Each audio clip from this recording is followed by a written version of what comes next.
Hi guys, welcome to the 4th January 2021 హిందూలోని total news analysis అనేది చూద్దామండి. So దీనికి సంబంధించినటువంటి ఏవైతే వెకాబులరీ వర్డ్స్ అనేది నేను టెలిగ్రామ్ ఛానల్లో పోస్ట్ చేస్తాను. ఎవరైనా ఉంటే చెక్ చేయండి, ఇంట్రెస్ట్ ఉన్న వాళ్ళు చూసి చెక్ చేసుకోండి. దాంతోపాటు ఆ టెలిగ్రామ్ ఛానల్ కూడా డిస్క్రిప్షన్లో ఇవ్వడం జరుగుతుందండి. దాంతోపాటు నేను డిస్క్రిప్షన్లో యూపీఐ ఐడి కావచ్చు, లేకపోతే ఫోన్పే, గూగుల్ పే నెంబర్ అని ఇచ్చానండి. ఎవరికైనా రియల్గా ఈ క్లాస్ అనేది రిసోర్స్ఫుల్గా అనిపిస్తే కనుక ప్లీజ్ డొనేట్ చేయండి. సో ఫస్ట్ ఆర్టికల్ వచ్చేసి India approach to COVID-19 vaccines for emergency use. అంటే భారతదేశం అనేది COVID-19 వ్యాక్సిన్స్ ఆల్రెడీ మనం చెప్పాం, ఉదయం మార్నింగ్ ఆర్టికల్స్లో మనం చూసాం. సో COVID-19 సంబంధించినటువంటి సెరమ్ ఇన్స్టిట్యూట్ ఆఫ్ ఇండియాకి సంబంధించినటువంటి కోవిషీల్డ్ ఒకటి, తర్వాత భారత్ బయోటెక్ సంబంధించినటువంటి కోవాక్సిన్ అనే రెండు ఏవైతే వ్యాక్సిన్లో ఎమర్జెన్సీ యూజ్ కిందే వాడమని చెప్పారు. అంతేగాని ప్రతి ఒక్కళ్ళకి అందుబాటులో, అంటే ఎవరైతే ఈ వ్యాధి కారణంగా ఎక్కువగా ప్రభావితం అవుతారో, ఎక్కువగా అంటే ఇప్పుడు ముసలి వాళ్ళు, హెల్త్ కేర్ వర్కర్స్, స్టూడెంట్స్, వీళ్ళందరికీ ఇచ్చే విధంగా చర్యలు తీసుకోమని అనమాట. ఎప్పుడైనా సరే మనం ఇలాంటి ఆర్టికల్స్ మెయిన్ పేజ్లో ఉన్నప్పుడు ఓన్లీ ఈ బాక్స్ కనుక మనం కనుక చదివామనుకోండి, మోస్ట్లీ మనకు ఆ డేటా అంతా కూడా దీనికి సంబంధించిందే ఉంటుంది అనమాట, వాళ్ళు రాసినటువంటి మ్యాటర్ అంతా కూడా. సో మనకు టైం సేవ్ అవుతుంది అనమాట. సో మనకు vaccines out but data missing, అంటే ఇప్పుడు వ్యాక్సిన్ అనేది బయటకు వచ్చింది కానీ దానికి సంబంధించినటువంటి ఎఫిషియన్సీకి సంబంధించినటువంటి ఎఫికసీకి సంబంధించినటువంటి డేటా అనేది ఇప్పటికీ మిస్ అయిందనమాట. ఈ ఫేజ్ 3 ట్రయల్కి సంబంధించినటువంటి ఏదైతే మన భారతదేశంలో కండక్ట్ చేశారో వాటికి సంబంధించినటువంటి రిజల్ట్స్ అనేవి పబ్లిక్గా ఇంతవరకు బయటపెట్టలేదు. ఈ కోవిషీల్డ్ వ్యాక్సిన్ అనేది డెవలప్ చేశారు ఆస్ట్రాజెనికా కంపెనీ. వీళ్ళు ఎక్కడ ఆక్స్ఫర్డ్కి సంబంధించినటువంటి వ్యాక్సిన్ కంపెనీ అనేది యూకే, బ్రెజిల్లో వీళ్ళు ప్రభావవంతమైనటువంటి రిజల్ట్స్ అనేవి చూపించినాయి కానీ మన భారతదేశంలో లేవు. మన భారతదేశం సంబంధించినటువంటి రిజల్ట్స్ కూడా అవసరం అనమాట. దీనికి సంబంధించి ఇన్ డీటెయిల్ కావాలంటే ఆల్రెడీ మార్నింగ్ ఒక వీడియో అనేది పోస్ట్ చేశానండి. సో ఆ వీడియో కనుక మీరు పూర్తిగా చూస్తే అర్థమవుతుంది అనమాట. తర్వాత వ్యాక్సిన్స్ అనేది మనకి ఏమైనా చూస్తే వీళ్ళు చెప్పిన దాని ప్రకారం యూకే, బ్రెజిల్లో 70.4% అనేది వాటి ఎఫిషియన్సీ అనేది ఉందన్నమాట. సో ఎఫిషియన్సీ డేటా మన భారతదేశంలో 1600 వాలంటీర్ మీద చేశారు. ఇక్కడ 17 నగరాల్లో, భారతదేశం సంబంధించిన నగరాల్లో, కానీ వాటికి సంబంధించినటువంటి రిజల్ట్స్ అనేవి ఇంతవరకు బయటపెట్టలేదు అనమాట. సో ఇప్పుడు మనకు కోవిక్స్, భారత బయోటెక్ సంబంధించినటువంటి కోవాక్సిన్ అనే ఏదైతే ఉందో దానికి సంబంధించిన అప్రూవల్ అనేది కూడా ఎమర్జెన్సీ యూజ్ కింద క్లినికల్ ట్రయల్స్ ప్రకారం తీసుకొచ్చారనమాట. సో దీనికి ఏంటంటే ఫస్ట్ 2 months అనేది రోల్ అవుట్ ఎప్పుడైతే విడుదల చేసిన దానికి సంబంధించినటువంటి ఈ రెగ్యులేషన్స్ కావచ్చు, దాని అంశాలు అనేవి తెలియజెప్పే విధంగా ఉండాలా.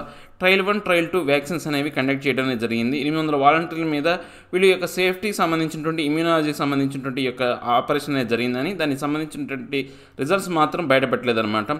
సో ఏదైతే ఎఫికసీకి సంబంధించిన డేటా అనేది, అంటే దీని ప్రభావానికి సంబంధించినటువంటి ఆన్గోయింగ్ ట్రయల్స్ అనేవి 22,500 మంది వాలంటీర్స్ మీద జరుగుతున్నాయి అనమాట. వాలంటీర్స్ మీద జరుగుతున్నప్పటికీ కూడా పబ్లిక్గా వాటి బయటపెట్టలేదు. అవి జరిగినాయా ఏమనే దానికి సంబంధించినటువంటి అంశాలు అనేవి బయటపెట్టలేదు అనమాట. నెక్స్ట్ మన ఫైనాన్స్ సెక్రటరీ అనే అతను అజయ్ భూషణ్ పాండే అనే అతను ఏం చెప్పాడంటే, గవర్నమెంట్ అనేది ఐటీకి సంబంధించినటువంటి, ఇన్కమ్ ట్యాక్స్ సంబంధించినటువంటి డిపార్ట్మెంట్ ఏదైతే ఉందో కొంచెం బలోపేతం చేస్తున్నాము, ఎందుకంటే జిఎస్టీ ఫ్రాడ్ ఏదైతే ఉందో అది జరగకుండా చూస్తున్నాము అని చెప్పారనమాట. సో దీనికి సంబంధించి ఇప్పుడు చాలామంది ఏంటంటే ఇన్కమ్ ట్యాక్స్ కట్టేటప్పుడు, ఆ జిఎస్టీ పేమెంట్ చేసేటప్పుడు రకరకాల ఖర్చులు అనేవి చూపిస్తారనమాట. దొంగ పేమెంట్ స్లిప్లు పెట్టడం అలాంటివన్నీ చూస్తారు. సో వీళ్ళు ఏం చెప్పారంటే, ఈయన చెప్పిన దాని ప్రకారం మాట ఏంటంటే, మేము ఖచ్చితంగా ఎవరైతే నిజాయితీ పరులని, నిజాయితీగా ఉండే వాళ్ళని మేము ఖచ్చితంగా గౌరవిస్తాము, కానీ ఎవరైతే చట్టంలోని లూప్ రోల్స్ను ఉపయోగించుకొని వాళ్ళు పూర్తిగా అంటే పన్నుని ఎగవేత చేయడానికి ప్రయత్నిస్తారో వాళ్ళు మాత్రం మేము ఖచ్చితంగా వాళ్ళకి ఇబ్బంది పడే విధంగా పరిస్థితులు అనేవి తీసుకొస్తామని చెప్పేసి ఆయన చెప్పాడనమాట. సో దీంట్లో మనం కనుక చూసుకుంటే ఎలిమెంట్స్ ప్రకారం వీళ్ళు ఏంటంటే సిస్టమ్ అంతా కూడా చాలా వరకు మార్పు తీసుకొచ్చే విధంగా ఉందన్నమాట. అంటే వీళ్ళు టైం ఏదైతే సమయానుగుణంగా పరిస్థితుల అనుగుణంగా మార్పులు తీసుకొచ్చే విధంగా చర్యలు అనేవి తీసుకోవాలి. మనం ఆల్రెడీ జిఎస్టీ కలెక్షన్స్ అనేవి మనం డిసెంబర్లో 1.15 ఆల్రెడీ ఇది కూడా మనం మార్నింగ్ ఆర్టికల్లో దీని గురించి ఇన్ డీటెయిల్గా చెప్పామండి. ఒకసారి మీరు దాంట్లో చూస్తే కనుక మీకు ఈజీగా అర్థమైపోద్ది అనమాట. సో మనం నెక్స్ట్ ఆర్టికల్ చూసుకుంటే, ఏషియన్ వాటర్ బోర్డ్స్ ఏదైతే ఉందో, ఈ వాటర్ బోర్డ్ ఏషియన్ అంటే మనకు ఆసియా ఖండానికి సంబంధించినటువంటి వాటర్ బోర్డ్ సెన్సెస్ అనేవి మన రాష్ట్రంలో రేపు 2 రోజులు జరుగుతున్నాయి అనమాట. ఆంధ్రప్రదేశ్ రాష్ట్రంలో రేపు ఎల్లుండి అనేవి 2 రోజులు జరుగుతాయి అనమాట. సో వీటిలో మనం ముఖ్యంగా గుర్తుపెట్టుకోవాల్సిన అవసరం ఏంటి అంటే, ఉన్నాయంటే వైల్డ్ లైఫ్ శాంక్చురీస్ కావచ్చు, లేకపోతే బర్డ్ శాంక్చురీకి సంబంధించినటువంటి ప్రదేశాలు కావచ్చు, వాటి పేర్లు అనేవి చాలా వరకు ఇంపార్టెంట్ అండి. కొరింగా వైల్డ్ లైఫ్ శాంక్చురీ, ఈ కొరింగా వైల్డ్ లైఫ్ శాంక్చురీలో ఏవైతే ఉన్నాయో వాటర్ బోర్డ్కి సంబంధించినటువంటి సెన్సెస్ అనేవి ఇక్కడే జరుగుతాయి అనమాట. దానికి ఆనుకునే ఉన్నటువంటి ఏదైతే ఉందో గోదావరి ఈస్టరీ అంటే ఏంటంటే పాయ అంటాం, చూసారా, పాయ అనమాట. తర్వాత కొల్లేరు లేక్, దాంట్లో పాటు కొల్లేరు లేక్ దేంట్లో ఉంది మనం ఆల్రెడీ చెప్పాం, అటపక్క బర్డ్ శాంక్చురీకి సంబంధించినటువంటి ఈ యొక్క ప్రదేశంలో దాని యొక్క ప్రావిన్సెస్లో ఉందన్నమాట. ఇది next Krishna wild life sanctuary అనేది మనం కనుక చూస్తే కృష్ణా ఈస్టరీ అంటాం. సో దీన్ని పాయ అంటాం. పాయ లేదా కొయ్యలాగా ఒక సన్నటి దారలాగా పోతుంటుంది చూసారా, దాన్ని పాయ అంటాం అనమాట. సో దాంట్లో మనం చెప్పుకోవాల్సిన ముఖ్యమైనటువంటి అంశాలు అవే అనమాట, ఇంకేం లేవు దాంట్లో. ఇంకా వాళ్ళు ఏదో చెప్పారు వాళ్ళ డైరెక్టర్ అని, దానికి సంబంధించి అది పెద్ద ఇంపార్టెంట్ ఏం కాదండి మనకు. నెక్స్ట్ మనం ఇంకా నెక్స్ట్ ఆర్టికల్ చూసుకుంటే time to resurrect a popular front. అంటే ఇప్పుడు ఏంటంటే మన భారతదేశంలో సరైనటువంటి ప్రతిపక్షం అనేది లేదండి. ఇప్పుడు మనకు బీజేపీ అనేది ఏకైక ఆల్టర్నేటివ్ అవుతుంది. రాబోయే కాలం ఇలాంటి పరిస్థితులు అనేవి కనుక ఉంటే మనకు కొత్తగా ఎన్నుకోవడానికి ఏ పార్టీ అనేది ఉండదు. సో ఏకైక పార్టీ అనేది ఉందనుకోండి, పూర్తిగా మోనోపలి అనేది ఏర్పడుతుంది. దానివల్ల మోనోపలిలో ఎప్పుడు కూడా నష్టాలే. కాంపిటీషన్ అనేది ఉండాలి. అది కూడా ఏంటి, ఈ యొక్క కాంపిటీషన్ అనేది హెల్దీ అట్మాస్ఫియర్లో ఉండాలి. సో ఇప్పుడు మనం కనుక చెప్తే అంటే యూపీఏ ప్రభుత్వం ఏదైతే ఉందో, ఇంతకుముందు కాంగ్రెస్కి సంబంధించినటువంటి యూపీఏ అనమాట, యూపీఏ యునైటెడ్ ప్రోగ్రెసివ్ అలయన్స్ ఏదైతే ఉందో అది బాగా క్షీణించిపోయిందనమాట. దాని పరిస్థితి ఎలా ఉందంటే ఇప్పుడు ఎవరు కూడా దాన్ని మెయింటైన్ చేయడానికి కావచ్చు, దాన్ని పెద్దగా ఉండడానికి, ఒకప్పుడు సోనియా గాంధీ ఆమె చాలా గొప్పగా ఘనంగా ఉన్నప్పటికీ కూడా ఇప్పటికీ ఆమెను కూడా ఏంటంటే తాత్కాలికంగా ఆమెనే పెట్టారు, కానీ దానివల్ల పెద్దగా ఉపయోగం ఏమీ లేదనమాట. సో ఇప్పుడు యూపీఏ అనేది పూర్తిగా ముద్దుపారిపోయింది. దాని యొక్క లక్ష్యాలు అనేవి చేరుకోలేకపోయింది అనమాట. యూపీఏ బ్లెటెడ్ అండ్ ఏ టార్గెట్ అంటే పూర్తిగా లక్ష్యాలు చేరుకోలేకపోతుంది. దాంతోపాటు ఈ యొక్క అపోజిషన్కి పూర్తిగా ఒక లక్ష్యంగా తయారైంది అనమాట. అంటే ఆ కాలంలో జరిగినటువంటి నష్టాలు కావచ్చు, యూపీఏ ప్రభుత్వంలో జరిగినటువంటి నష్టాలను వాటన్నిటిని బయటకు చూపించే విధంగా ఉందన్నమాట. సో ఇప్పుడు మనం కనుక చూస్తే ఇప్పుడు యూపీఏ ప్రభుత్వంలో ఈ యొక్క కాంగ్రెస్ అనేది అతిపెద్ద పార్టీ అనమాట. కానీ ఇప్పుడున్న పరిస్థితుల్లో యూపీఏ ప్రభుత్వంలో కాంగ్రెస్కి కనీసం ఓన్లీ 50% సీట్లు మాత్రం, అంటే 50 సీట్లు మాత్రమే ఉన్నాయన్నమాట. సో దీని కారణంగా ఏమవుతుంది, ఇది అపోజిషన్ పార్టీ అనే, అంటే ఏదైతే అతిపెద్ద అపోజిషన్ పార్టీ అనే స్థానాన్ని కూడా కోల్పోయే అవకాశంగా ఉందన్నమాట. దీంట్లో మనకు చూస్తే కనుక, అంటే ఎప్పుడైతే ఈ అహ్మద్ పటేల్ మొన్న రీసెంట్గా చనిపోయాడో, ఆయన చనిపోయిన దగ్గర నుంచి కూడా అందరూ ఏమనుకుంటున్నారంటే ఈ యొక్క పార్టీ అనేది పూర్తిగా భూస్థాపితం అయిపోయింది, దీంట్లో ఇంకెవరు చేసేవాళ్ళు లేరు అని చెప్పేసి అనుకుంటున్నారు. కానీ ఇక్కడ ఉన్నటువంటి రాహుల్ గాంధీ ఎవరైతే ఉన్నారో ఇప్పుడు నరేంద్ర మోడీకి కరెక్ట్ అపోనెంట్ అనమాట. అంటే ఏదైనా కానీ నరేంద్ర మోడీని ఎదుర్కొనే ఏదైనా అవకాశం ఉన్న వ్యక్తి ఎవరైనా ఉన్నారంటే, అంటే అంత చరిష్మా కలిగిన వ్యక్తి, అంటే ఫేమస్ కలిగిన వ్యక్తి ఎవరైనా అంటే రాహుల్ గాంధీ. ఆయన ప్రభావవంతంగా లేడు. ముఖ్యంగా ఆయన యొక్క పరిస్థితి ఎలా ఉంది అంటే, ఆయన నాయకుడిగా ఉండడానికి ఇష్టపడ్డు, కానీ నాయకత్వానికి కావాల్సినటువంటి ఏవైతే హోదా కావచ్చు, మర్యాద కావచ్చు, వాటన్నిటిని ఆయనే తీసుకుంటాడు అనమాట. వాటన్నిటికీ మాత్రం ఎప్పుడూ వెనకాడు అనమాట. వాటిని కావాలనుకుంటాడు, కానీ నాయకత్వం వహించాడు, దేనికి బాధ్యత వహించాడు. ఇలాంటి పరిస్థితుల్లో ఏమైంది అంటే ఈ యొక్క కాంగ్రెస్ పార్టీ అనేది పూర్తిగా కనుమరుగైపోయే విధంగా, కాంగ్రెస్ పార్టీ యొక్క ప్రభావం అనేది క్షీణించిపోయే విధంగా ఉందన్నమాట. Next credible alternative. దీనికి సంబంధించి ఏంటి అంటే ఒక నమ్మదగినటువంటి ఈ యొక్క ప్రత్యామ్నాయం అనేది కావాలన్నమాట బీజేపీకి సంబంధించి. ఇప్పుడు మోడీ పరిస్థితి అనేది ఎలా ఉంది అంటే, మనకు ఈ యొక్క రాజకీయాల్లో ఈయన 7 సంవత్సరాలు, అంటే ఈయన పరిపాలనా కాలంలో 7 సంవత్సరాలు గడిచిన 7 సంవత్సరాల పరిపాలనా కాలంలో చూసుకుంటే ఆయన యొక్క పొలిటికల్ పర్సనాలిటీ కావచ్చు, ఏదైనా కావచ్చు, చాలా అంటే డిఫరెంట్గా ఉందన్నమాట. ఇంతకుముందు ఎవరికీ లేని పరిస్థితిలో ఇప్పుడు ఆయన ఒక రాజులాగా, ఈ యొక్క 7 yearsలో మోడీ రాజు అనే విధంగా ఆయన యొక్క పరిపాలన అనేది జరుగుతుందన్నమాట. సో దీనికి సంబంధించినటువంటి ఈయన యొక్క న్యూ మ్యాట్రిక్స్ కావచ్చు, తర్వాత ఈయన అంటే ఈ ప్రపంచ దేశాలతో ఆయన వ్యవహరిస్తున్న వ్యవహార శైలి కావచ్చు, ఇంటర్నేషనల్ రిలేషన్షిప్స్ కావచ్చు, తర్వాత యాస్పిరేషన్స్ ఏవైతే ఉన్నాయో ఆయన కోరికలు, ఇవన్నీ కూడా ఏంటి అంటే ఆయన యొక్క చరిష్మాని పెంచే విధంగా ఉన్నాయన్నమాట. దాంతోపాటు కొన్ని ఈ యొక్క చైనాతో వ్యవహరిస్తున్నటువంటి వ్యవహార శైలి, అంటే ఇంటర్నేషనల్ రిలేషన్స్లోని చాలా ఎక్కువ వరకు ఈయన యొక్క ప్రభావం అనేది ఉందన్నమాట. సో నెక్స్ట్ ఈ యొక్క ప్లాట్ఫామ్ అనేది కనుక చూసుకుంటే నాట్ కాంగ్రెస్ సెంట్రిక్. అంటే ఇప్పుడు మనం కనుక చూస్తే ఇప్పుడు రాబోయే కాలంలో దీనికోసం ఏర్పాటు చేయబడిన ప్లాట్ఫామ్, అంటే అపోజిషన్ కావచ్చు, లేకపోతే సెకండ్ ఆల్టర్నేటివ్ అనేది ఎప్పుడైనా కానీ బీజేపీకి సెకండ్ ఆల్టర్నేటివ్గా రావాలి అంటే ఇప్పుడు ప్లాట్ఫామ్ అనేది కాంగ్రెస్ సెంట్రిక్గా లేదనమాట. అంటే కాంగ్రెస్ని కేంద్రంగా చేసుకొని రాబోయే కాలంలో పరిస్థితులు అనేవి ఉంటాయి అంటే ఏంటి అంటే అలాంటి పరిస్థితులు అనేవి కనపడట్లేదు అనమాట. ఎందుకని కాంగ్రెస్లో ఎక్కువగా చరిష్మా కలిగినటువంటి నేతలు అనేవాళ్ళు లేరు. ఉన్నటువంటి ఈ యొక్క, అంటే కాంగ్రెస్ ఇంతకుముందు బాగా ప్రభావవంతంగా ఉన్నటువంటి ప్రాంతాల్లో బీజేపీ అనేది కొంతవరకు పట్టు సాధిస్తే, కొంతవరకు ఈ యొక్క లోకల్ పార్టీస్ ఏవైతే ఉన్నాయో వాటి యొక్క ప్రాధాన్యత అనేవి పెంచుకునే అనమాట. మన ఆంధ్రప్రదేశ్లో ఇంతకుముందు ఆంధ్రప్రదేశ్ తెలంగాణ ఉమ్మడిగా ఉన్నప్పుడు కాంగ్రెస్ యొక్క హవా అనేది బాగుండేది మన ఆంధ్రప్రదేశ్లో. ఎప్పుడైతే ఆంధ్ర తెలంగాణ విడగొట్టారో ప్రాంతీయ పార్టీలు, లాస్ట్ టైం తెలుగుదేశం వచ్చింది, ఇప్పుడు వైఎస్ఆర్సీపీ వచ్చింది, అక్కడైతే టీఆర్ఎస్ పార్టీ. సో ఇలాంటి నష్టాలు అనేవి చాలా వరకు కాంగ్రెస్ పార్టీని వెంటాడుతున్నాయి అనమాట. దాంతోపాటు ఇంతకుముందు మనం చాలా ప్రదేశాల్లో కాంగ్రెస్ అధికారంలో ఉన్న చోట వాటిని ఏవైతే ఉన్నాయో ఈ యొక్క, అంటే ఏంటంటే వాళ్ళు ఫిరాయింపుల ద్వారా ఎవరైతే ఉన్నారో బీజేపీ అధికారంలోకి వచ్చింది. కర్ణాటకలో పరిస్థితి అదే జరిగింది, తర్వాత నెక్స్ట్ మనకు మధ్యప్రదేశ్లో పరిస్థితి అలానే జరిగింది. సో చాలా రాష్ట్రాల్లో అలాంటి పరిస్థితులనే ఉన్నాయన్నమాట. సో కాంగ్రెస్కి ఏంటంటే ఓన్లీ కాంగ్రెస్ సెంట్రిక్ ప్లాట్ఫామ్ అనేది లేదనమాట. సో ఇప్పుడు మనం ఇక దీనికి సంబంధించినటువంటి ఈ యొక్క సీరియస్ ఎండీవర్ అంటే ఏంటంటే ప్రయత్నం అనేది జరపాలి. దీనికి సంబంధించి కొత్తగా ఆల్టర్నేటివ్ అనేది ఏర్పడాలి. కొత్తగా ఆల్టర్నేటివ్ అనేది కనుక లేకపోతే ప్రజల్లో ఏంటి అంటే వేరే దానికి వెళ్ళడానికి అవకాశం లేకుండా పోద్ది అనమాట. డెమోక్రటిక్ అంటేనే ఈ యొక్క ప్రజాస్వామ్యం అంటేనే ఈ యొక్క డిక్టేటర్షిప్ కావచ్చు, మోనోపలిని వ్యతిరేకించడం అనమాట. సో ఇలాంటి పరిస్థితులన్నీ కూడా ఏమవుతాయంటే రాబోయే కాలంలో ఈ యొక్క ఏదైతే ఈ యొక్క పరిస్థితి అనే దాన్ని ఇంకా తీవ్రతరం చేసే విధంగాను, ఇప్పుడు మనం కనుక క్రికెట్లో మనం కనుక చూసుకున్నాం, విరాట్ కోహ్లీ అనే అతను ఇప్పుడు ఆయన కొంత రెస్ట్ తీసుకొని ఈ యొక్క అజింక్య రహానేకి మొన్న టెస్ట్ సిరీస్ బాధ్యతలనే అప్పచెప్పారు. సో అతను సక్సెస్ అయ్యాడు. సో అలాంటి ఆల్టర్నేటివ్ అనేది ఇప్పుడు ఉండాలి, కానీ ఒకళ్ళే మనం ఎప్పుడూ ఉండకూడదు. ఒకటే టూ మచ్ లీడర్షిప్ ఉండటం వల్ల రాబోయే కాలంలో నష్టం జరుగుతుంది. ఆ లీడర్ లేనప్పుడు చాలా ఇబ్బందికరమైనటువంటి పరిస్థితులు వస్తాయి అని చెప్పేసి చెప్తున్నారు అనమాట. నెక్స్ట్ ఇక అమెండ్మెంట్ అండి. ఈ యొక్క అమెండ్మెంట్ దేనికి సంబంధించింది అంటే ఈ యొక్క పేటెంట్ రైట్స్కి సంబంధించినటువంటి అమెండ్మెంట్ అనమాట. దానికి సంబంధించినటువంటి ఎఫెక్ట్స్ ఏవైతే ఉన్నాయో, అంటే పేటెంట్ రైట్కి సంబంధించినటువంటి అంశాలు ఏవైతే ఉన్నాయో వాటిని బయట పెట్టాలా. అలాంటి బయట పెట్టినప్పుడు ఏమవుతుందంటే ఆ పేటెంట్ లైసెన్స్ సంబంధించినటువంటి యొక్క లైసెన్సింగ్ రీజన్ అనేది పూర్తిగా దెబ్బతింటుంది అనమాట. దీని ప్రకారం ఏంటంటే ఫామ్ 27 అనేది కొత్తగా ప్రవేశపెట్టారనమాట. ఈ ఫామ్ 27 ప్రకారం ఏంటంటే ఎవరైనా కానీ, అంటే పేటెంట్ రైట్ అంటే ముందు తెలుసుకుందాం. పేటెంట్ రైట్ అంటే ఏ లేదండి, ఒక వస్తువు అనేది మనం తయారు చేసాం అనుకోండి, దానికి సంబంధించినటువంటి 20 సంవత్సరాలు దాన్ని ఏదైతే ఉందో, అంటే ఆ యొక్క వస్తువు తయారీ కావచ్చు, అమ్మకానికి సంబంధించినటువంటి పూర్తి బాధ్యత అనేది మన మీదే ఉంటుంది. అంటే ఆ అమ్మకం కావచ్చు, తయారీ కావచ్చు, దాని మీద వచ్చే లాభాలన్నీ కూడా మనమే అనుభవిస్తూ ఉంటాం అన్నమాట. 20 సంవత్సరాల తర్వాత దాన్ని వేరే వాళ్ళు అనేవాళ్ళు తయారు చేయడానికి అవకాశం ఉంటుంది. అప్పుడు ఎంత రేట్ అయినా పెట్టుకోవచ్చు. సో మనము లేకపోతే మనం చెప్పిన ఏదైతే కంపెనీ ఉందో మనకు సంబంధించినటువంటి కంపెనీనే తయారు చేయొచ్చు అనమాట. సో ఇప్పుడు ఏమవుతుందంటే ఈ యొక్క ఫామ్ 27 ప్రకారం మనకు వీళ్ళు ఇయర్ అనేది డేటా అనేది కావాలన్నమాట. ఇప్పుడు ఏదైనా కొత్త వస్తువు అనేది మనం ఇంటర్వెన్షన్ అనేది కొత్తగా అంటే దాన్ని కొత్తగా అంటే ఇంటర్వెన్షన్ చేశారు, అంటే దాన్ని తయారు చేశారు, కొత్త కనుగొన్నారు.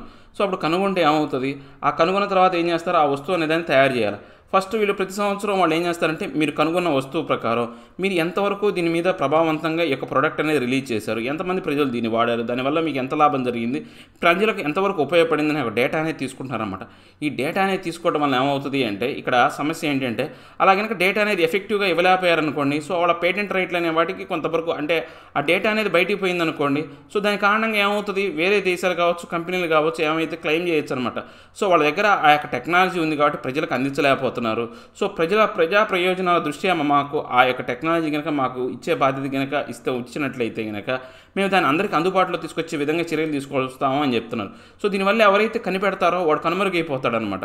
సో ఇలాంటి పరిస్థితులనే ఉన్నాయి. ఇలాంటి డేటా అనేది బయట పెట్టడం అనేది సరైనటువంటి అంశం కాదు. ఇప్పుడు ఏవైనా సరే ఒక సంవత్సరం ఫస్ట్ వాడు కనిపెట్టాడండి, ఆ వస్తువుని ఈ యొక్క బడా పారిశ్రామికవేత్తలు కావచ్చు, కంపెనీలు అనేవి ఏం చేస్తాయంటే ఆ ఫస్ట్ సంవత్సరంలో వాడి యొక్క ప్రభావంగా అంటే వాడి యొక్క ఏవైతే ఉన్నాయో వాడికి ఎటువంటి సహాయం చేయకుండా ఆ ప్రోడక్ట్ అనేది దాన్ని బయటికి రిలీజ్ చేయకుండా చేస్తారు.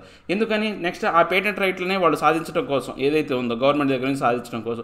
సో అలా చేయడం వల్ల ఎవరైతే కనిపెట్టారో వాడు నష్టపోతాడు అనమాట. దీనివల్ల ఏంటంటే కొత్త ఇన్వెన్షన్స్ అనేవి ఉండవు. దీనికి సంబంధించి 2015లోనే ఆల్రెడీ యొక్క ఫామ్ 27 సంబంధించినటువంటి ఫార్మెట్ మీద ఈ యొక్క పిల్ అనేది దాఖలైందనమాట.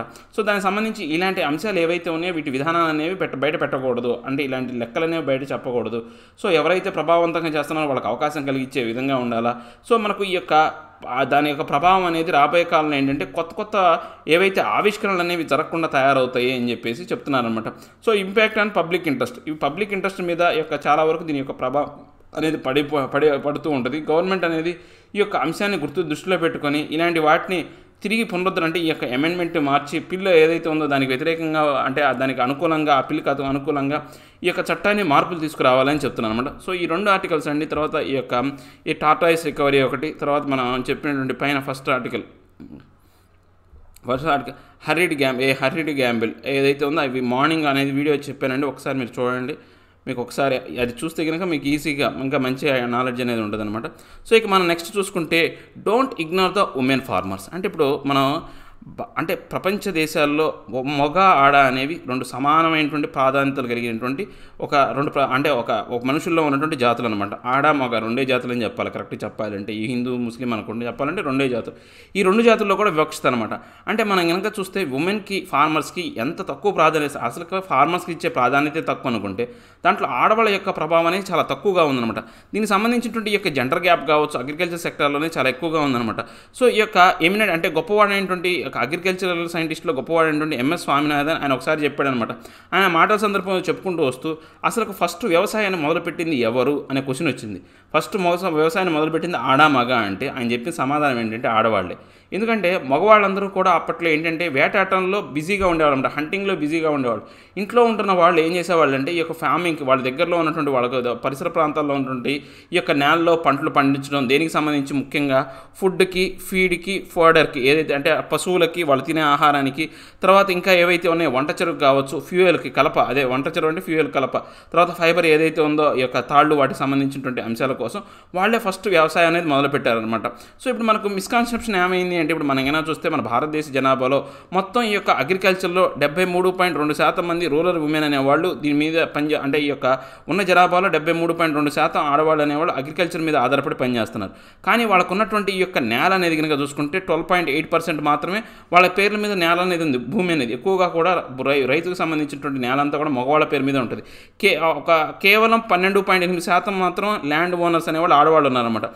రిమైనింగ్ 83% అనేది మనం కనుక చూసుకుంటే మగవాళ్ళ చేతుల్లోనే ఈ యొక్క పూర్తిగా ఏదైతే ఉందో ఈ యొక్క అగ్రికల్చర్ ల్యాండ్ అనేది ఉందన్నమాట. దాంతోపాటు మనకు చూసుకుంటే కనుక ఈ యొక్క 2% మాత్రమే ఏవైతే ఉన్నాయో మెంబర్స్ అనేవాళ్ళు ఈ యొక్క ఫ్యామిలీ మెంబర్స్లో 2% తక్కువ అనమాట. అగ్రికల్చర్ ల్యాండ్ అనేది 2% కన్నా తక్కువ ఉన్న ఆడవాళ్ళు అనేవాళ్ళు చాలా తక్కువ, చాలా వరకు ఉందన్నమాట. 2% ప్రభావం అనేది అంటే ఆడవాళ్ళకు ప్రాధాన్యత అనేది 2% ఉందన్నమాట అగ్రికల్చర్ రంగానికి సంబంధించి. సో దీంట్లో చూసుకుంటే ఈ యొక్క tribal, scheduled caste, scheduled backward క్లాసెస్లో వీళ్ళ పరిస్థితి అనేది ఇంకా దిగజారిపోద్ది అనమాట, ఇంకా పొంగ చూసుకుంటే. సో ఇక్కడ మనం ముఖ్యంగా చెప్పాలి అంటే ఈ యొక్క వ్యవసాయం అనేది చాలా వరకు ఏంటంటే ఎక్కువ శాతం అనేవాళ్ళు ఆడవాళ్ళ యొక్క షేర్ అనేది ఉంటుంది వ్యవసాయంలో. సో అంత షేర్ ఉన్నప్పటికీ కూడా వాళ్ళ ప్రభావం అనేది తక్కువ. దాంతోపాటు ఎవరైనా కానీ ఫార్మర్స్ అనేవాడు మగవాడు చనిపోతే, ఆత్మహత్య చేసుకొని చనిపోతే అతనికి కాంపన్సేషన్ ఇస్తారు, అతను డబ్బులు అనేవి ఇస్తారు. ఆడవాళ్ళకి మాత్రం ఎటువంటి ఇవ్వరు అనమాట. దీని ప్రకారం ఇక మహిళ ఏదైతే ఉందో మహిళా కిసాన్ అధికార్ మోర్చా అనే ఈ యొక్క మకామ్ అనే దాని ప్రకారం చూసుకుంటే ఈ యొక్క మకామ్ అనే సంస్థ అనేది ఏర్పాటు చేయడం జరిగిందనమాట, మహిళా కిసాన్ అధికార్ మోర్చా అనేది. సో దీంట్లో ఏంటంటే ఆడవాళ్ళకి సంబంధించినటువంటి ఏవైతే నష్టాలు కావచ్చు, వాళ్ళు జరుగుతున్నటువంటి అన్యాయం అనేది, ఇంబ్యాలెన్స్ ఏవైతే ఉన్నాయో వాటికి సంబంధించినటువంటి అంశాలన్నింటినీ కూడా వాళ్ళ యొక్క వలనరబుల్ అనమాట, ప్రమాదకరమైన స్థితిలో ఉన్నారు, ఎక్స్ప్లాయిటేషన్ దోపిడీకి గురవుతున్నారు అనమాట. ఈ అన్ని అంశాలు కూడా మనం రోజుల్లో చూస్తూనే ఉన్నాం. వాటికి సంబంధించిన అంశాల మీద ఈ యొక్క మెకామ్ అనేది పోరాడుద్ది అనమాట. సో దీంట్లో ఫార్ములాస్ అనే వాటిలో కొంత మార్పులు తీసుకురావాలా, దానికి సంబంధించినటువంటి తిరుగుబాట్లు ఈ మెకామ్ ముఖ్యంగా ఏం చెప్పిందంటే, ముఖ్యంగా మినిమం సపోర్ట్ ప్రైస్ ఏదైతే ఉందో దాన్ని ఇవ్వాలి. దాంతోపాటు ఉమెన్ యొక్క ప్రాధాన్యత అనే దాన్ని తెలిపే విధంగా, అందరికీ తెలిసే విధంగా, ఉమెన్కి కూడా సరైనటువంటి అంటే యొక్క ప్రభావవంతమైనటువంటి ఈ యొక్క రిజర్వేషన్ కావచ్చు, లేకపోతే వాళ్ళకి ప్రాధాన్యత అనేది ఇవ్వాలా, దానికి సంబంధించినటువంటి నెగోషియేషన్స్ అనేవి జరగాల. ఈ యొక్క ఏదైతే ఉందో ఈ యొక్క సమాజంలో ఆడవాళ్ళ యొక్క ప్రాధాన్యత కావచ్చు, వాళ్ళ యొక్క ఏవైతే జోక్యం ఏదైతే ఉందో చాలా ముఖ్యమైనది, దాన్ని మాత్రం పక్కన పడేయకూడదు అని చెప్పేసి చెప్తున్నారనమాట. నెక్స్ట్ చూసుకుంటే కనుక ఫర్మిడన్ రైస్ ఫౌండ్ ఇట్స్ వేసిందా అంటే, ఇప్పుడు మనకు ఒక వదిలివేయబడినటువంటి రైస్ రకం అనమాట, రైస్ వంగడం అంటారు మనం. అంటే రైసులు అంటే యొక్క వరి ధాన్యంలోనే దగ్గర 120 రకాలైనటువంటి వరి ధాన్యాలు ఉన్నాయనండి. మనం తినే వరి ధాన్యమే కాకుండా ఈ యొక్క మసూరా అని చెప్పేసి, నెంబర్లు అని చెప్పేసి, తర్వాత మనం చెప్పుకుంటాం కదా బాస్మతి రైస్, ఇవి కాకుండా మనకు తెలియకుండా 120 రకాలు. యాక్చువల్గా ఈ యొక్క ఒడిశాలోని ఈ యొక్క రకాలన్నీ ఉన్నాయి. ఒడిశా రాష్ట్రంలో ఈ రకాలన్నీ తెలుస్తాయి. ఒడిశా రాష్ట్రంలో ఒక వంట అనేది అంటే ఒకసారి వండిన రైస్ అనేది మళ్ళీ ఇంకోసారి రావాలంటే దగ్గర 120 రోజులు పడుతుంది అనమాట. అంటే రోజుకో వెరైటీ అనేది వండి ఆ పూరి జగన్నాథుడికి ఈ యొక్క పలహారంగా అంటే ఆయనకి నైవేద్యంగా పెడతారనమాట. అన్ని రకాలైనటువంటి యొక్క వంగడాలనే ఉన్నాయి. ఏది ముఖ్యంగా వరి రకంలో వంగడాలనే ఉన్నాయి అన్నమాట. సో అలాంటి వరి వంగడాన్ని ఈ యొక్క కాంబోంజు కుజి అనే ఏరియాలో ఏదైతే ఉందో ఈ యొక్క అంటే అలపుజ అనే ఏరియాలో ఒక ఫార్మర్ అనే అతను ఏంటంటే ఈ యొక్క ముఖ్యంగా ఏంటంటే ఈ యొక్క హెల్త్ డిపార్ట్మెంట్కి సంబంధించినటువంటి వ్యక్తి. సో అతను దాంతోపాటు ఏంటంటే ఈ యొక్క రైస్ ప్యాడీ ఫార్మర్ కూడా అనమాట. ఆయన యొక్క వ్యవసాయాన్ని పండించాడు అనమాట, అంటే దీన్ని పండించాడు. సో ఇది యాక్చువల్గా ఇలాంటి వంగడం అనేది మనకైనా చూసుకుంటే ఈ యొక్క రైస్ ప్లాంట్ అనే దాన్ని మనం చూసుకుంటే ఏంటి అంటే చాలా వరకు నల్లగా ఉంటుంది అనమాట. ఇది ఏదైతే ఉందో ఈ యొక్క బ్లాక్ జాస్మిన్ రైస్ అంటాం దీంట్లో. సో ఇది చాలా అంటే దీనికి పోషకాహార విలువలు అనేవి ఎక్కువగా మనం తీసుకునే రైస్ వల్ల ఏంటంటే షుగర్ అనేది వస్తుంది. సో వాటిలో పోషకాహారాలు ఎక్కువగా ఉంటాయి కాబట్టి వ్యాధులు సంక్రమయ్యే అవకాశం అనేది తక్కువ. దాంతోపాటు ఇమ్యూనిటీ పవర్ అనేది పెరుగుతుంది అనమాట. దీనికి సంబంధించినటువంటి ఈ బ్లాక్ జాస్మిన్ రైస్ అనేది 20 కేజీల సీడ్స్ అనేవి ఆయన వయనాడ్ అనే యొక్క ఫార్మర్ దగ్గర నుంచి ఎక్కడైతే ఫార్మర్ అయిన వయనాడ్ అనే ఏరియా దగ్గర నుంచి తెచ్చుకున్నాను అనమాట. ఇది ఎక్కువగా వెస్ట్ బెంగాల్లోను తర్వాత మణిపూర్లోను ఈ యొక్క వంగడం అనేది ఎక్కువగా దొరుకుతుంది అనమాట. అతను యాక్చువల్గా ఇవ్వడానికి ఇష్టపడలేదు, ఎందుకని ఇది దక్షిణ భారతదేశంలో సరిగా పండదు. దీనికి ప్రభావం అంటే దీని యొక్క రైస్ అనేది అట్మాస్ఫియర్ అనేది వేరుగా ఉండాలని చెప్పేసి చెప్పాడు.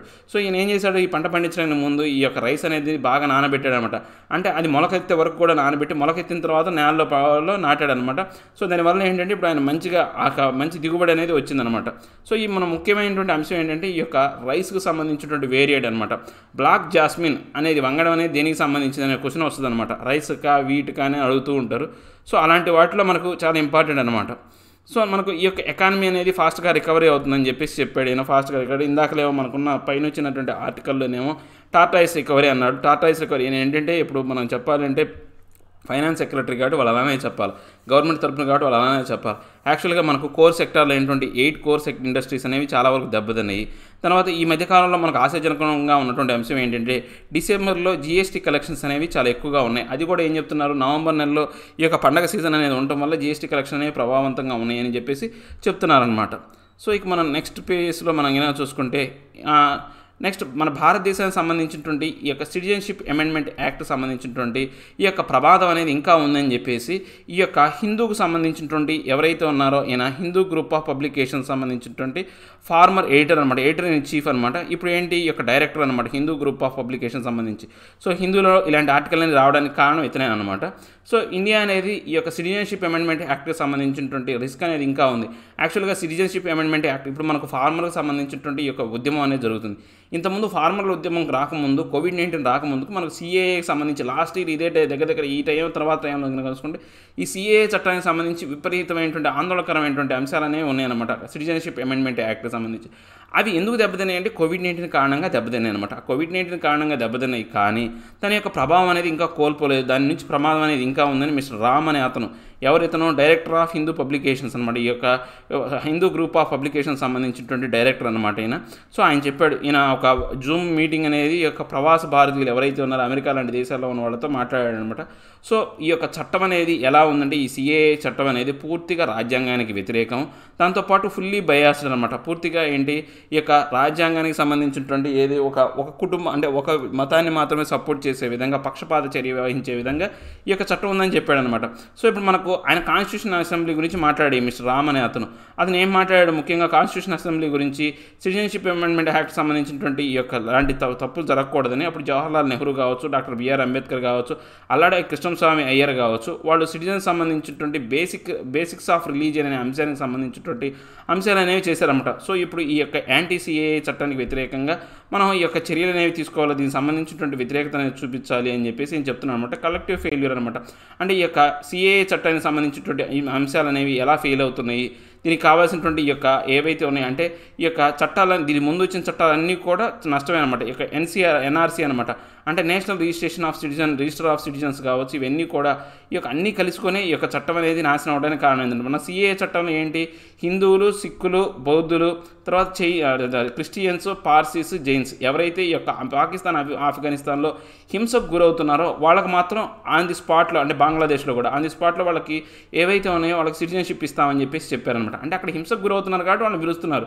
ఇప్పుడు ముస్లిమ్స్ అనేవాళ్ళు హింసకు గురవ్వరు కదా, ఆ ప్రాంతంలో ఉన్నటువంటి ముస్లిమ్స్ వాళ్ళకి గురవ్వరు కదా. ఒకవేళ గురైనా కానీ వాళ్ళు భారతదేశానికి రారు కదా, వేరే ముస్లిం కంట్రీకి వెళ్తారు కానీ మన దేశానికి రారు కదా. సో రాని వాళ్ళ గురించి వీళ్ళు ఎందుకు ఇంత గొడవ చేస్తున్నారో ఏమైతే మనకు అర్థం కావట్లేదు. సో ఇక్కడ ఏంటంటే అండి, ఏదైనా చట్టం అనేది ఒక చట్టం చేశారంటే దాంట్లో అంటే ప్రోస్ అండ్ కాన్స్ అనేవి ఉంటాయి. సో ముందు ఈ చట్టాన్ని చేసేటప్పుడు దాన్ని ముందు ఇంప్లిమెంట్ చేసే విధంగా ప్రోస్ అనేవి అంటే దాని యొక్క లాభాలు అనేవి బయటపడే విధంగా కొంతవరకు దాని మీద ట్రయల్స్ అనేవి జరగాలి. మన దాంట్లో ట్రయల్స్ లేకుండా ముందుకు వస్తారనమాట. ముఖ్యంగా ఈ బీజేపీ గవర్నమెంట్ అనేది ట్రయల్స్ అనేది ఉండదు. ఇప్పుడు ఈ సిఏఏ చట్టం అనేది మనం అనుకున్నంత ఊహించేంత భారీ భయంకరమైన చట్టం అనేటువంటి చట్టం ఏం కాదు. ఈ సిఏఏ చట్టం వల్ల ఎక్కువగా నష్టపోయేది ఎవరంటే నార్త్ ఈస్టర్న్ స్టేట్స్, అస్సాము, తర్వాత ఈ యొక్క వెస్ట్ బెంగాల్ వాళ్ళు ఇబ్బంది పడతారు. ఎందుకని బంగ్లాదేశ్లో నుంచి వచ్చిన వాళ్ళందరికీ కూడా వాళ్ళకి పౌరసత్వం అనేది కనుక ఇచ్చారనుకోండి, అక్కడ ఉన్నటువంటి వాళ్ళందరూ కూడా మైనారిటీ గ్రూప్స్ అయిపోతారు. అస్సాంలో ఉన్న వాళ్ళు మైనారిటీ గ్రూప్ అవుతారు. సో వాళ్ళు సమస్యకు పరిష్కారం వెతుక్కోవాలి. అంటే ఇప్పుడు ఒక చట్టం జరిగితే దేశం మొత్తం కూడా ఆ చట్టం వల్ల నష్టమైతే ఉండదు. ఏదైనా కానీ ఇప్పుడు ఫార్మర్ లాస్ ఉన్నాయి, దానివల్ల ఎక్కువ నష్టపడేది పంజాబ్, హర్యానా రాష్ట్రాలు. మన ఆంధ్రప్రదేశ్లో అసలు ఎవడో కూడా వ్యవసాయ మార్కెట్ల మీద చాలా తక్కువ ఆధారపడుతున్నారు. ఎవరు కూడా రైతు అనేవాడు ఇంటి దగ్గర నుంచి అమ్ముకునే చోట్ల చాలా వరకు ఉన్నాయి మన ఆంధ్రప్రదేశ్, తెలంగాణ లాంటి రాష్ట్రాలు. చాలా తక్కువ మొత్తంలో మాత్రమే వ్యవసాయ మార్కెట్ల మీద ఆధారపడుతూ ఉన్నారన్నమాట. అంటే మనకు డేటా స్టాటిస్టిక్స్ ఇదేదో గుడ్డిగా చెప్పడం కాదు, మనకున్నటువంటి డేటా ప్రకారం అదే చెప్తుందన్నమాట. ఈ పత్తి కావచ్చు ఇవన్నీ కూడా ఏంటంటే డైరెక్ట్గా వాళ్ళు బ్రోకర్లు అనేవాళ్ళు ఎలా పోయి కొనుక్కుంటున్నారు, అలాంటి పరిస్థితులు అనేవి ఉన్నాయి. సో దీనికి సంబంధించి వీళ్ళు ఏంటంటే ముందు అవేర్నెస్ అనేది తీసుకురావాలి. అవేర్నెస్ తీసుకురాకుండా చేస్తే ఇలానే ఉంటుంది. నెక్స్ట్ FSSAI ఏదైతే ఉందో దానికి సంబంధించినటువంటి ట్రాన్స్ ఫ్యాట్స్ అనే వాటి గురించి చెప్పిందనమాట. అంటే the food safety and standards authority of India అనేది FSSAI అనే దాని గురించి ఇప్పుడు వీళ్ళు ఏం చెప్పారంటే ముఖ్యంగా ఈ యొక్క ఆహార పదార్థాలు ఏవైతే ఉన్నాయో ఫ్యాటీ యాసిడ్స్ అనేవి, అంటే ఫ్యాటీ యాసిడ్స్ అనేవి TFAs అనే వాటిని తగ్గించాలన్నమాట. అంటే ఈ యొక్క TFAs అనేవి 3% అనేది 2021కి, 2022కి 2% అనేది దిగజార్చే విధంగా చర్యలు తీసుకోవాలన్నమాట. సో ఇప్పుడు మనకు ఇంతకుముందు లిమిట్ అనేది 5% ఉందన్నమాట. దాన్ని ఇప్పుడు 2% అంటే 2021 3%, 2022కి 2% అనేది తీసుకురావాలన్నమాట. సో ఈ యొక్క ఏదైతే ఉందో food safety standards authority of India అనేది ఈ యొక్క డిసెంబర్ 29న ఈ యొక్క అమెండ్మెంట్ చేస్తూ ఒక నోటిఫికేషన్ అనేది ఇచ్చిందనమాట. సో దీనికి సంబంధించి ఏంటి, ఈ యొక్క ట్రాన్స్ ఫ్యాటీ యాసిడ్ కారణంగా ఏంటంటే ఈ యొక్క హృద్రోగాలు అంటే గుండెకు సంబంధించినటువంటి హార్ట్ అటాక్స్ కావచ్చు, మరణాలు అనేవి సంభవించడం. ఏది యొక్క కొరోనరీ హార్ట్ డిసీజ్ అంటే ఏంటంటే సన్న నాళాలు అనేవి గుండెలో ఉంటాయి. ఆ గుండెలో నాళాలు అనేవి పూడిపోతాయి అనమాట. ఆ పూడిపోయినప్పుడు వీళ్ళు ఏం చేస్తారంటే స్టంట్లు వేస్తారు. ఇంకా సన్నటి నాళాలు అయితే స్టంట్లు కూడా వేయలేని కొన్ని నాళాలు అనేవి పూడిపోతాయి అనమాట. ఇవన్నీ కారణం ఏంటంటే ట్రాన్స్ ఫ్యాటీ లెవెల్స్ అనమాట. సో వాటిని తగ్గించాలి. 2018లోనే దీనికి సంబంధించినటువంటి ఈ యొక్క ప్లెడ్జ్ అనేది జరిగిందనమాట. 2021కి 3% అనేది పడిపోవాలని చెప్పేసి వీళ్ళు చేశారనమాట. 2015లో అదే 5% అనేది దీని యొక్క టార్గెట్ అనేది పెట్టారనమాట. సో యాక్చువల్గా అండి ఈ యొక్క ట్రాన్స్ ఫ్యాటీ యాసిడ్స్ అనేవి ఇవన్నీ కూడా మనం చూస్తే ఎప్పుడైతే మనకు రిఫైనరీ ఆయిల్స్ అనేవి ఎప్పుడైతే స్టార్ట్ అయినాయో ఆ రిఫైనరీ ఆయిల్స్ నుంచే స్టార్ట్ అయినాయి. మనం కరెక్ట్గా ఒక 30 సంవత్సరాలు ఏదైతే ఉందో ఒక 35 సంవత్సరాలు వెనక్కి పోతే కనుక ఎవరికి కూడా హార్ట్ స్ట్రోక్లు అనేవి చాలా తక్కువ, తర్వాత థైరాయిడ్ అనేది తక్కువ, తర్వాత షుగర్ అనేది తక్కువ. ఎందుకంటే అప్పుడు ఉన్నటువంటి ఫుడ్ కల్చర్లో కనుక మనం చూసుకుంటే అప్పుడు 35 ఏళ్ల క్రితం ఈ యొక్క ఏవైతే ఉన్నాయో రిఫైనరీ ఆయిల్స్ అనేవాళ్ళు వాడేవాళ్ళు కాదు. వాళ్ళకి తెలియదు అప్పుడు రిఫైనరీ ఆయిల్స్ అనేవి మార్కెట్లో లేవు. తర్వాత అయోడైజ్డ్ సాల్ట్ అనేది లేదు. అయోడైజ్డ్ సాల్ట్ అనేది 35 ఏళ్ల క్రితం లేదు. వాళ్ళంతా కల్లుప్పు వాడేవాళ్ళు. అప్పుడు ఏమైంది, ఆ యొక్క అయోడైజ్డ్ సాల్ట్ ఎప్పుడైతే ప్రవేశపెట్టారో అప్పుడు థైరాయిడ్ అనేది స్టార్ట్ అయింది. ఈ రిఫైనరీ ఎప్పుడైతే ఆయిల్స్ అనేవి వస్తున్నాయో అప్పుడే హార్ట్ స్ట్రోక్లు అనేవి స్టార్ట్ అయినాయి. ఇంతకుముందు మనం 35 ఏళ్ళ క్రితం చూసుకుంటే చాలా తక్కువ అనమాట. ఈ కౌంట్ అనేది తక్కువ. దీంట్లో ఈ రిఫైనరీ అంటే చాలా మాఫియా అనేది ఉంది. ఈ రిఫైనరీ ఆయిల్స్లో యాక్చువల్గా ఈ యొక్క పెట్రోలియం జెల్లీ అనేది కలుపుతారు. అంటే పెట్రోల్ డీజిల్ అనే క్రూడ్ ఆయిల్ వచ్చిన తర్వాత ఒక వైట్ ఆయిల్ అనేది వస్తుందంట. అది దేనికి పనికిరాదంట, కార్లు నడపడానికి దేనికి పనికిరాదంట. అది ఆహార కల్తీకి ఉపయోగిస్తున్నానని చెప్పేసి చాలా యొక్క మార్కెట్లో ఉన్నటువంటి అంశం అనమాట, దీనికి సంబంధించినటువంటి అంశం అనమాట. సో ఇక మనం నెక్స్ట్ వీటికి సంబంధించిన ఆర్టికల్స్ అనేవి ఇంకా మనం చూస్తే నెక్స్ట్ మనకు experts raises questions over hasty not to vaccines. అంటే ఇప్పుడు చాలామంది ఈ యొక్క వ్యాక్సిన్ సంబంధించినటువంటి ఎక్స్పర్ట్స్ అందరూ కూడా హేస్టీ అంటే ఇంత త్వరగా ఎందుకు ఆమోదం అనేది ఇచ్చారు వ్యాక్సిన్స్కి అని చెప్పేసి వాళ్ళు క్వశ్చన్ చేస్తున్నారు అనమాట. ఈ యొక్క SARS-CoV-2 సంబంధించినటువంటి కోవాక్సిన్ అనే దానికి సంబంధించి మీకు ఎట్లాంటి నిర్దేశకాలు అనేవి ఉన్నాయి, అంటే మీరు ఎలా దీన్ని ఆమోదింపజేశారు, వీళ్ళ వల్ల ఏమొచ్చింది. ఇప్పుడు మనకు UK కావచ్చు, ఇవన్నీ మనకు SARS-CoV-2 సంబంధించినటువంటి ఈ యొక్క వాళ్ళ డేటా అనేది వాళ్ళ దగ్గర ఉంది. ఆక్స్ఫర్డ్ సంబంధించినటువంటి ఆస్ట్రాజెనెకా కంపెనీకి సంబంధించి వాళ్ళు రీసెర్చ్ అనేది చేశారు. దానికి సంబంధించినటువంటి 2 డోసులు అనేవి ఇచ్చారు. ఒక డోసు మధ్య గ్యాప్ అనేది పెంచడం వల్ల దాని యొక్క ఎఫికసీ అనేది పెరుగుతుందని చెప్పారు. ఇలాంటి డేటా అంతా కూడా వాళ్ళకు ఉంది. ఏది UK బ్రెజిల్కి సంబంధించి. మన భారతదేశంలో ఈ యొక్క కోవాక్సిన్కి సంబంధించినటువంటి ఎటువంటి డేటా అనేది లేదు. కనీసం సిరమ్ ఇన్స్టిట్యూట్ ఆఫ్ టెక్నాలజీ అనే సిరమ్ ఇన్స్టిట్యూట్ ఆఫ్ ఇండియా తయారు చేసినటువంటి ఈ యొక్క ఏదైతే ఉందో అంటే యొక్క కోవిషీల్డ్ అనేది కనుక చూస్తే కనీసం ఆక్స్ఫర్డ్ సంబంధించినటువంటి కొంత లింకప్ అన్నా ఉంది దానికి. కానీ ఈ కోవాక్సిన్ అనే దానికి ఎందుకు ఇచ్చారు, దీని ప్రభావం ఏంటి అనేది ఎవరికి తెలియదని చెప్పేసి ఈ యొక్క గగన్దీప్ కాంగ్ అనే ఆమె యొక్క ఎక్స్పర్ట్ అనమాట, ఏమో దీని గురించి మాట్లాడారనమాట. దీంట్లో సైంటిఫిక్ లాజిక్ అనేది లేదు. ఇప్పుడు వీళ్ళు చేసినటువంటి ఈ యొక్క వ్యాక్సిన్లో సైంటిఫిక్ లాజిక్ అనేది లేదు. ఈ యొక్క సబ్జెక్ట్ ఎక్స్పర్ట్ కమిటీ అనే దానికి సంబంధించినటువంటి అప్రూవల్ ఏదైతే ఉందో దీనికి కోవాక్సిన్కి ఎలా ఇచ్చారో ఎవరికి అర్థం కావట్లేదని చెప్పేసి ఈ యొక్క ఆర్టికల్ అనేది రాసిందనమాట. సో యాక్చువల్గా మన భారతదేశంలో ఏది జరిగినా ఇలానే జరుగుతాయండి. కాకపోతే మన అదృష్టం ఏంటంటే కొంతవరకు పాజిటివ్ రిజల్ట్స్ అనేవి ఉంటాయి అనమాట. మన అది అదృష్టం అనుకోవాలా, దైవబలం అనుకోవాలా. సో ఇంతటితో ఇవ్వండి ఈరోజు మనకు సంబంధించినటువంటి యొక్క ఇంపార్టెంట్ ఆర్టికల్స్ అనమాట హిందూ టోటల్ అనాలిసిస్ సంబంధించి. సో నా ఎక్స్ప్లెనేషన్ మీకు నచ్చే ఉంటుంది అనుకుంటున్నాను. నచ్చితే లైక్ చేయండి, షేర్ చేయండి. మీరు నేను చెప్పాలి అనుకుంటే కింద కామెంట్ రూపంలో తెలియజేయండి. మీరు ఎవరైనా కానీ ఈ సెషన్ అనేది రిసోర్స్ఫుల్గా ఉండి డొనేట్ చేయాలి అనుకుంటే కనుక ఖచ్చితంగా డిస్క్రిప్షన్లో ఉన్నటువంటి ఈ యొక్క ఈ యొక్క ఏదైతే ఉందో UPI అడ్రస్ కావచ్చు, లేకపోతే ఈ యొక్క గూగుల్ పే, ఫోన్పే ద్వారా డొనేట్ చేయొచ్చు. Thank you very much.